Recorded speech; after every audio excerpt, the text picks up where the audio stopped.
It isn't exposed by the California sunshine or reflected in Shawne Merriman's calm demeanor. Only when he plays does it erupt.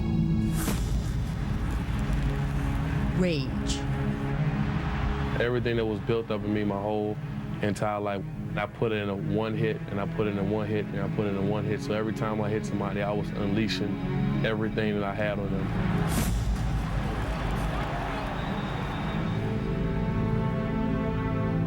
Merriman was only 4 years old when his family's house burned down for the first time.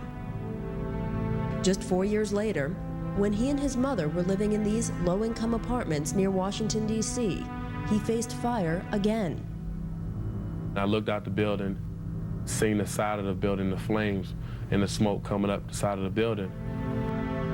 A group of teenagers had thrown a bottle of flaming rags through a nearby window. Merriman and his family escaped the fire, but a little girl remained trapped inside another apartment.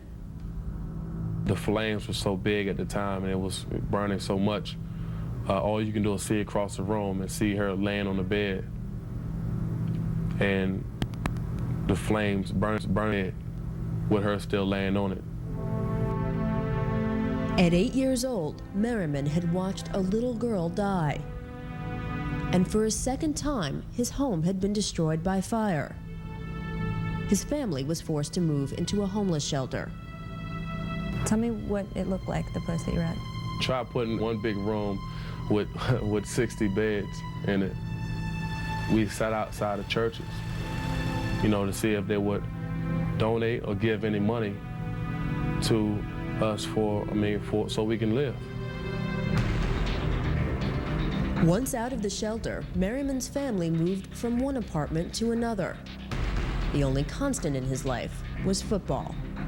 My coach came up to me. He said, "Son, what position you want to play?"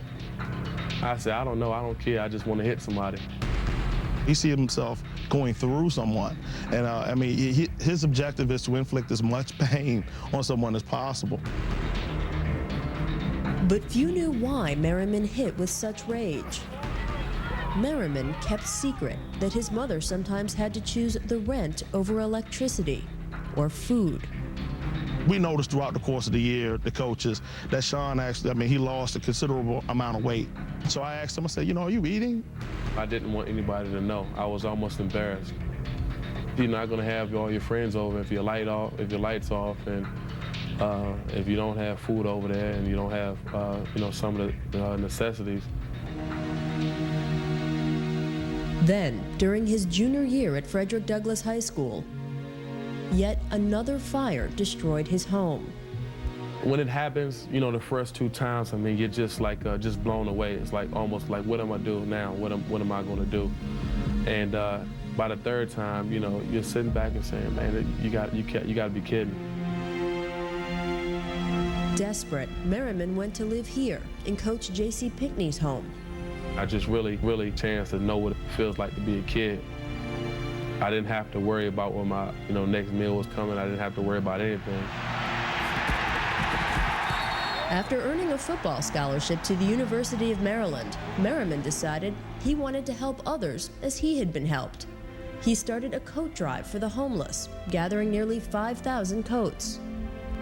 I know what it was like to not have a coat and to be searching for ways to get one.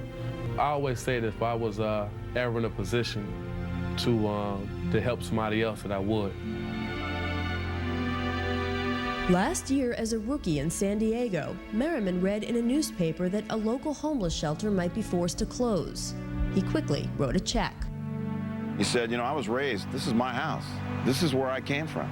If this young man could come out of the homeless population and become somebody, he's a role model for all, certainly here in San Diego, that not everybody on the street is bad, that not everybody on the street doesn't have potential. I had to explain to people and really let it out, and for people to know how I grew up. But the reason why I tell it now is because it's a blessing.